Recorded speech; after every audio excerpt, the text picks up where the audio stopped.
ខ្ញុំខំធ្វើល្អហេតុអ្វីខ្ញុំនៅតែមានទុក្ខច្រើនអ្នកខ្លះមានសមាជិកល្អមានចិត្តសប្បុរសអាណិតអាសូរបាទអញ្ញាគ្រប់ជ្រាបសួរពុកម៉ែបងប្អូនជាទីគោរពថ្ងៃនេះដែរខ្ញុំបាននៅទទួលនៅរបស់បងសាងនៅរូបព្រះសិអាមិត្រីជាប្រភេទថ្មកែវមរកតបាទអរគុណ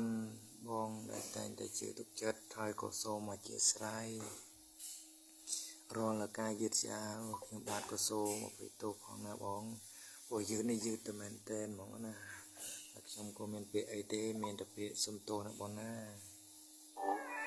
ជួយអ្នកដទៃច្រើនតែបែរជាមិនសូវបានសមប្រកបជួបរឿងទុក្ខសោកមិនចេះចប់មិនចេះហើយពេលខ្លះជួយគេហើយបែរជាគេរមិលគុណនិយាយអាក្រក់រហូតដល់ធ្វើទុក្ខបុកម្នេញមកវិញបាទសម្រាប់រូបនឹងដែរពុកម៉ែបងប្អូនបើសិនជាមានការស្រឡាញ់ក៏ដូចជាមានបំណងចង់ឆ្លាក់ពុកម៉ែបងប្អូនអាចមកទំនាក់ទំនងខ្ញុំបាទបាននៅខាងម្ដុំស្ពាននេះណាបងប្អូននៅស្ពាននេះខ្ញុំអាចមានទទួលឆ្លាក់ទាំងប្រភេទឈើទាំងប្រភេទថ្មទាំងប្រភេទភ្លុកនិងត្បូងគ្រប់ប្រភេទណាបងប្អូនខ្ញុំអាចទទួលបានឆ្លាក់ទាំងអស់ណាបងប្អូនណាទឹកដៃសូមបងប្អូនមើលដោយជាក់លាក់ខ្លួនឯងផ្ទាល់ថាអាចទទួលយកបានឬក៏មិនទទួលយកបានថ្ងៃណាមួយមុននឹងឲ្យផលវិញមិនខាតហើយអាចជាអ្នកដទៃផ្សេងទៅវិញទេដែលជួយអ្នកនោះ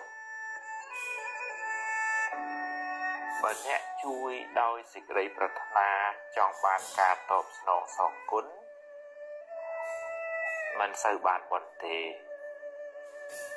តែបើជួយដោយអនុគ្រោះដោយចិត្តមេត្តាជួយដោយសុទ្ធចិត្តអ្នកបានទាំងសប្បាយចិត្តបានទាំងបុណ្យច្រើន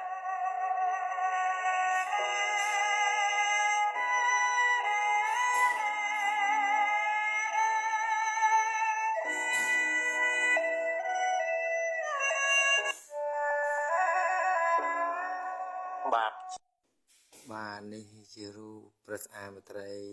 ថ្មកែវមរកត